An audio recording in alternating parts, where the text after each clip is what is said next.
Assalamualaikum warahmatullahi wabarakatuh.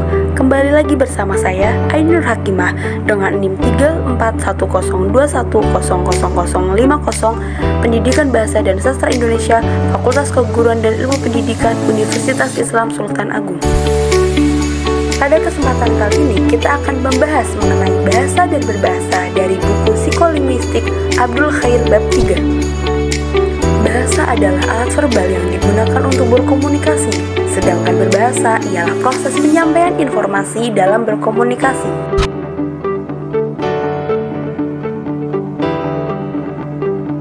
Selanjutnya yaitu hakikat bahasa.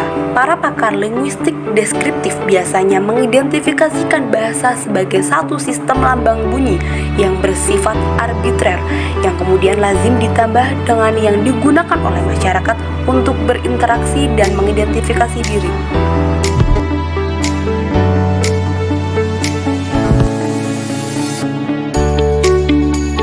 Yang kedua yaitu asal-usul bahasa. Von Schlegel, seorang ahli filsafat bangsa Jerman, berpendapat bahwa bahasa-bahasa yang ada di dunia ini tidak mungkin bersumber dari satu bahasa. Asal-usul bahasa sangat berlainan tergantung pada faktor-faktor yang mengatur tumbuhnya bahasa.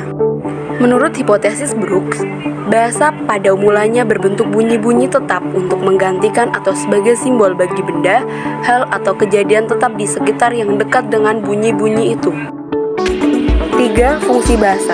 Bahasa berfungsi sebagai alat komunikasi manusia baik lisan maupun tulisan. Struktur bahasa.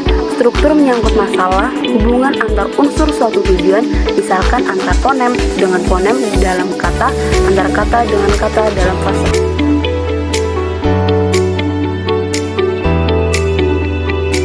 Dalam pelaksanaan bahasa, linguistik generatif transformasi menyodorkan adanya konsep struktur dalam deep structure dan adanya struktur luar, surface structure.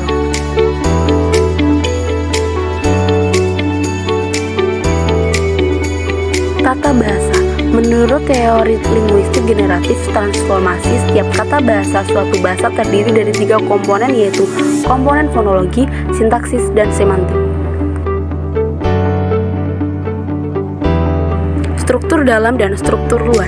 Representasi struktur dalam yang abstrak dihubungkan oleh rumus transformasi dengan representasi struktur luar, yaitu kalimat-kalimat yang kita dengar atau kita lahirkan. Komponen bahasa tersusun oleh komponen sintaksis, komponen semantik, dan juga komponen fonologi.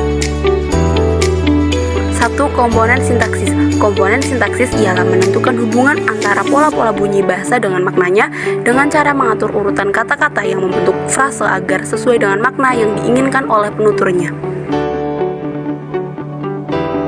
2. Komponen semantik. Teori linguistik generatif transformasi standar dan yang diperluas menyatakan adanya komponen semantik sebagai komponen dalam otak yang terpisah dari komponen sintaksis dengan garis yang tegas.